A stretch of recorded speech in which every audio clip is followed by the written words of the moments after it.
Shalom. Shalom. Puji Tuhan, berjumpa bersama saya Fernando Eskiel Ginting. Saya Evangelis Ice. Senang berbagi untuk kebenaran firman Tuhan di hari ini untuk kita semua. Kita berada saat ini di Lai Chico Park Broadway di Lai Chico, Hong Kong. Senang rasanya bisa berjumpa dan bahkan membagikan berkat Tuhan untuk kita semua.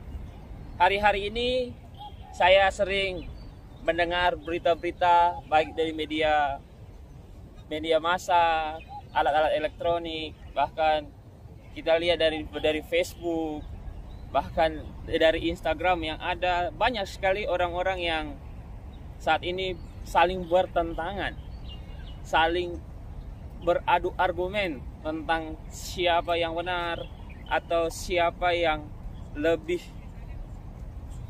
beriman dalam setiap kehidupan yang ada, dalam situasi yang saat ini terjadi di seluruh dunia tentang wabah virus corona COVID-19. Pernahkah kita sebagai orang percaya berpikir mengapa kehidupan orang Kristen berbeda satu sama lainnya? Sebagian menghasilkan buah pertobatan, sebagian lagi tidak menghasilkan buah pertobatan itu sendiri. Sebagian lagi menjaga kekudusan hidup, sebagian lagi juga sering melakukan banyak dosa atau pelanggaran-pelanggaran yang ada. Sebagian sungguh-sungguh mengikut Tuhan, tetapi sebagian lagi cuma ikut-ikutan di dalam setiap peribadatan, di dalam setiap kegiatan-kegiatan rohani yang ada. Sebagian lagi melayani Tuhan dengan sepenuh hati, dengan sungguh-sungguh dalam pelayanan-pelayanan yang ada. Sebagian lagi hanya pasif di gereja, hanya mengikuti kegiatan-kegiatan ibadah saja, tanpa terlibat dalam pelayanan. Sebagian bersungut atau bersemangat untuk memberikan kabar baik terhadap setiap orang yang ada. Sebagian lagi tidak mempedulikan kabar baik atau Injil itu sendiri. Apakah yang menyebabkan perbedaan itu terjadi antara kita orang percaya saat ini?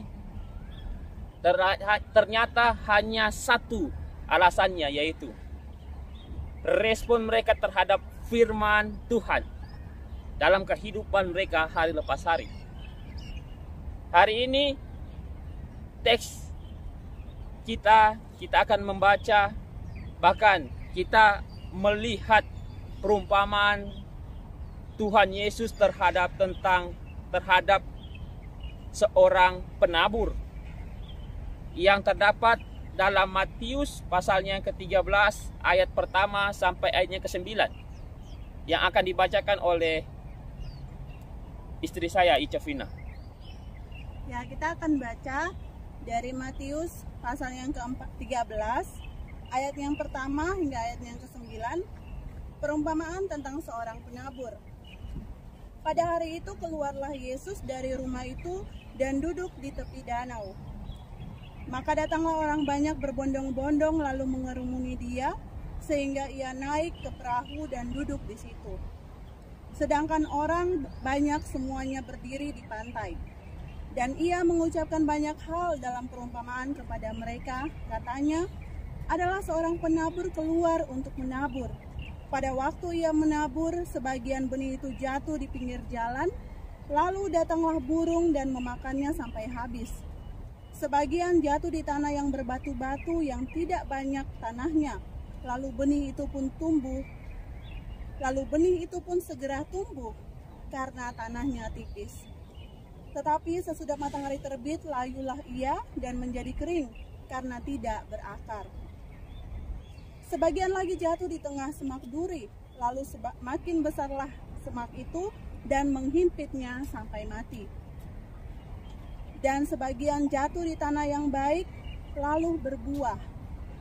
Ada yang 100 kali lipat, ada yang 60 kali lipat, ada yang 30 kali lipat. Siapa bertelinga, hendaklah ia mendengar. Demikian kebenaran firman Tuhan. Tuhan Yesus menjelaskan tentang perumpamaan tentang benih yang ditabur. yang jatuh di pinggir jalan.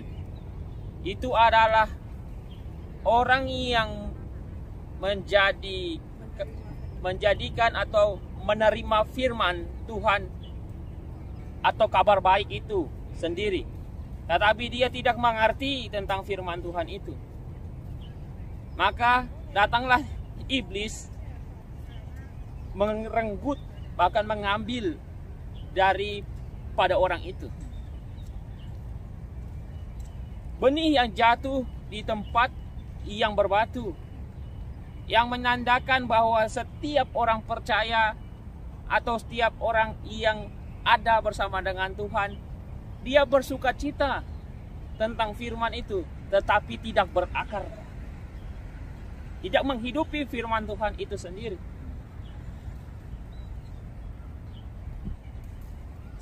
Benih yang berikutnya adalah benih yang di semak duri, belukar, yang ada dalam himpitan yang ada. Ini mau menandakan di dalam dunia yang ada saat ini, iblis berani bahkan mengambil sukacita itu sendiri, berani menekan dalam kehidupan orang percaya yang ada. Dan benih yang keempat ialah benih yang ditabur di tanah yang subur. Ini yang menunjukkan kepada setiap orang percaya yang akan menghasilkan benih yang subur, yang menghasilkan 100 kali lipat, 60 kali lipat, 30 kali lipat, yang mau menandakan kehidupan orang percaya. Di benih yang keempat, dia mendapatkan firman itu, dia menghidupi firman itu, bahkan menjadi teladan daripada firman itu sendiri dalam kehidupan hari lepas hari. Perumpamaan ini mau menggambarkan kepada kehidupan kita orang percaya. Ketika firman Tuhan itu disampaikan, bagaimana respon kita sebagai orang percaya? Pasti berbeda-beda. Sehingga hasilnya juga ketika firman Tuhan itu dibagikan juga berbeda-beda dalam kehidupan kita. Apakah dari sini kita orang percaya membiarkan iblis mengambil daripada kita sukacita kita, memberikan pencobaan-pencobaan yang sedang kita alami, menekan kehidupan kita, sehingga firman Tuhan itu tidak bertumbuh dalam kehidupan kita orang percaya, atau membiarkan kekhawatiran dan kekayaan dunia yang saat ini terada, yang mau merenggut sukacita kita, kebersamaan kita, bahkan dalam kehidupan kita hari lepas hari sebagai orang percaya, sehingga menghasilkan buah yang kurang baik dalam kehidupan kita. Tetapi di sini kita mau belajar dalam kehidupan kita orang percaya, semuanya tergantung pada pilihan kita sebagai orang percaya. Untuk itu jadikanlah hati kita sebagai tanah yang subur, untuk firman Tuhan itu bisa bertumbuh dalam kehidupan kita hari lepas hari, sehingga kita dapat menghasilkan buah yang menjadi berkat bagi semua orang. Kiranya melalui firman Tuhan ini, perdorongan yang ada, kiranya Tuhan Yesus memberkati kita sekalian. Amin.